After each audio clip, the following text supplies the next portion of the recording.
everyone, welcome back to Jory Romi's Kidding. I'm Jory and I make videos about life in UAE with kids. So if you're new here, please do like, share the videos and subscribe to our channel.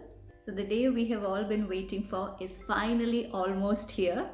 October 3rd is the day when all schools in Dubai will resume 100% back to on-site learning.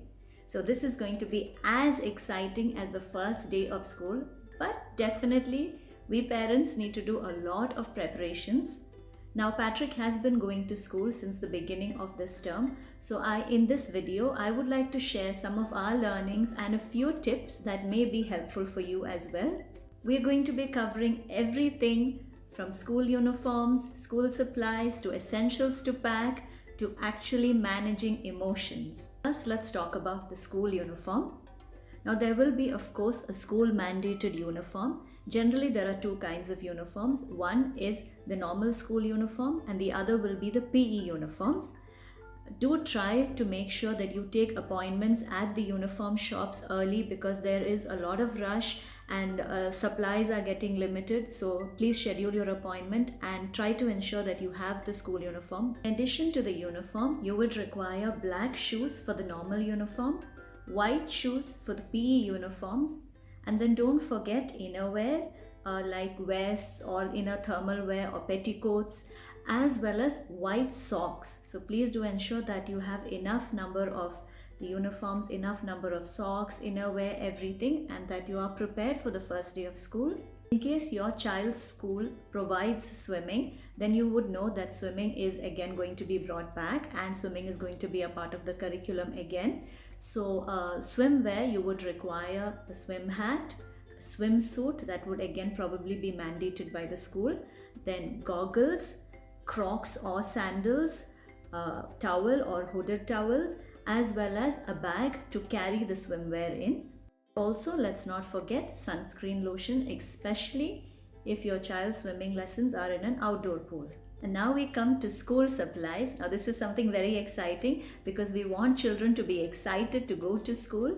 So we would of course require a very colorful, attractive school bag. Now the size of the bag would depend on which class your child is in. So generally kindergartners just require a small bag.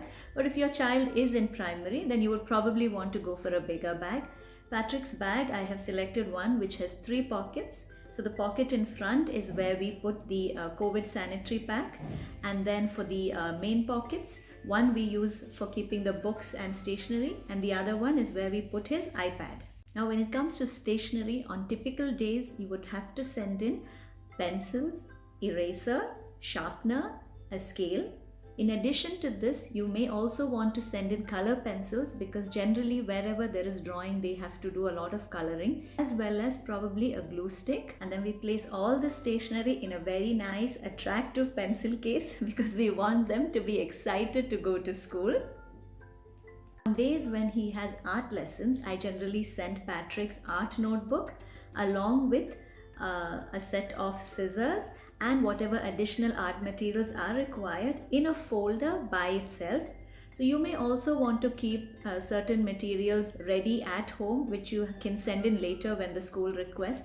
Generally what schools ask for are Play-Doh, and then they also ask for ice cream sticks, they ask for colored sheets of paper, and also earbuds which they use for painting, and also yes, a pack of watercolors with a paintbrush. So these are things that you can prepare and keep at home and then send in as and when the school requests. Now coming to devices, since a lot of learning is happening over devices, either your school may ask you to send a separate device or the children may share devices in school.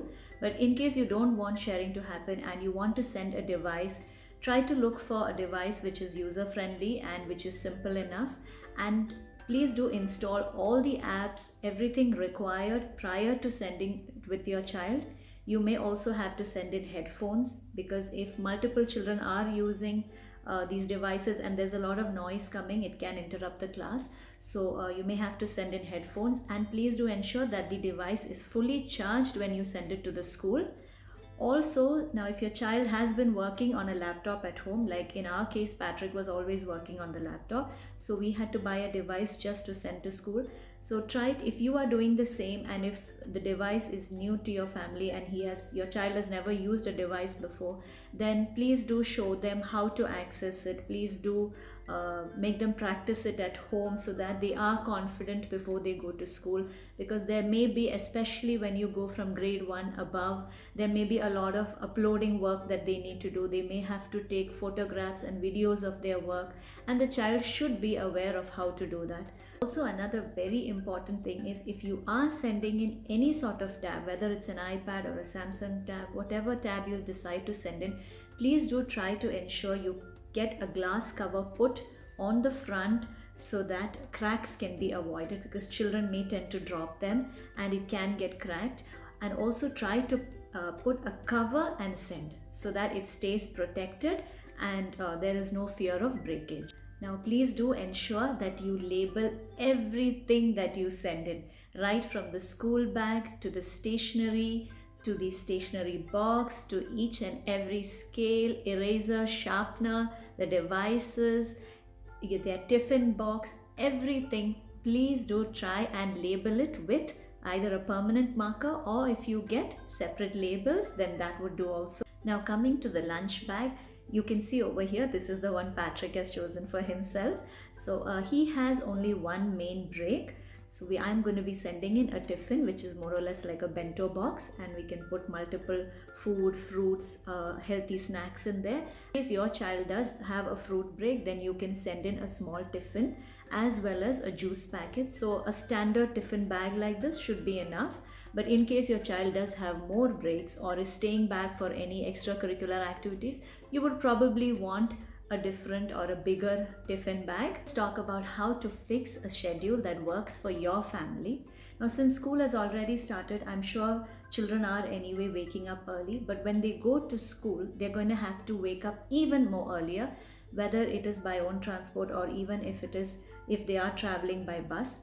So try to fix a schedule that works for your family. In our house, the 1 week before Patrick started school, I started waking him up at 6 a.m. in the morning. It was very difficult because all of a sudden he used to typically wake up at 9 a.m. So from 9 a.m. to 6 a.m. was a huge difference, and it was very difficult for 1 week, but that 1 week of waking up early actually helped him when school reopened. So I would really suggest, if you could do that, it would be of great help to the child. Another thing that you could do is to probably fix a meal plan along with your child. Now Patrick has strong preferences about what he likes to eat. So we both sat together, made a meal plan, and I stuck it on the fridge, and that is what I make every day for him, and we stick to that. So there is no uncertainty of what I have to make for him the next day, because it's already planned and I can do the preparation if necessary the previous day. We'll talk about the COVID kit. Now you would have to send in a COVID kit, which is very necessary. So for this I have videos where I have shown how to make COVID kits, but I'll just tell you quickly, and I leave a link to that at the end of this video. So over here, all you would require is a separate pouch, a couple of masks, a small pocket tissue, a packet of wipes, and a sanitizer which you can loop onto the bag. And then please try your best to train them as to how to use the sanitizer and about the importance of washing hands, so that they are prepared when they are in school. And please do keep reminding them about the do's and don'ts. Now schools are very careful, they have strict protocols in place, so do tell your children that they have to listen to the teacher, follow those protocols so that they are safe in school. The very important thing is managing emotions.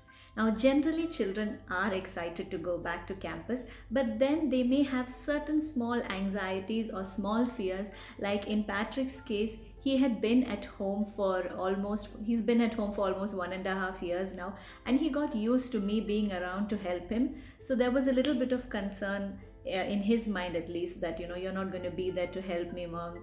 But we sat and discussed that, and when I keep telling him that you talk to the teacher is there to help you. So he was a little worried about that, but at the same time he was of course excited to go back to school.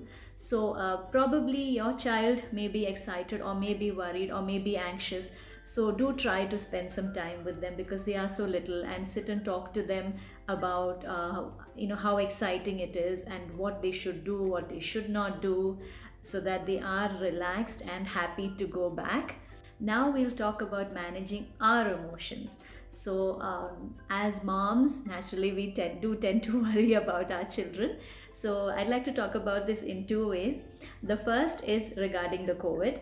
Now we all know that now now we all are of course anxious about our children going back, being exposed, but the only thing that we can do is train them, equip them with all that is necessary, and teach them how to keep themselves safe, how to sanitize, how to wear the masks, so that we know that they are trained well and they are ready to go out there and face everything. Plus, if you are really concerned about the protocols in school, you can always visit the school. Schools are very open to parents coming and visiting. Then we come to how anxious we may be on that first day, because we are sending them off and we are worried about how are they going to be. They're not going to be at home. We're not going to see what they're doing. We're not going to see how are they doing. So, you have to keep yourself busy that day. I found myself looking at the clock every now and then, wondering, is he okay? Is he okay? When is he going to come back? So try to keep yourself busy and occupied. If you're working, I'm sure you have more than enough on your plate. But in case you're not and you're a stay-at-home mom, then try to keep yourself occupied with other things, your interests, or anything. Or talk to someone, keep yourself busy, and then you'll see the day going by. Now you may find a mixture of emotions. You may find yourselves relieved, happy, sad. So but the first day of school is going to be amazing. Schools make such a big deal out of kids coming back, and even when the term started and Patrick went back, he was so happy when he came back, and now he wants to go to school. He doesn't want to stay at home anymore. So children are going to enjoy it, they are going to have fun, and this is definitely, we can believe and hope for the best. So now on that day of school, when school reopens, the most important thing to do is the previous night, please put them to bed early, and on October 3rd morning, please wake them up either at the time you have practiced, or if you want 10 or 15 minutes before that, so there is no too much of hurrying and stress in the morning, and then stick to your routine. I would suggest in the 1 week before school, try to give them whatever meal you're planning to give them before they go to school, so that they get used to eating so early in the morning. It is not very easy to eat that early in the morning. And of course, try to pack a well-balanced tiffin along with plenty of water and either a packet of milk or a packet of juice, which they can have in school, so that they stay hydrated and they stay strong throughout the day. So with that, we come to the end of the video. I wish you all the best for the 3rd of October when your child goes back to school, to you and your family, and rest assured that your child is going to enjoy, because schools make such a big deal out of the kids coming back. They welcome them back so warmly that they are so happy to go back. And when they see their friends and when they see their campus, all the worries are just going to melt away and they are going to be fine. If your child or any child you know is resuming on-site learning, then please do like, share and comment below.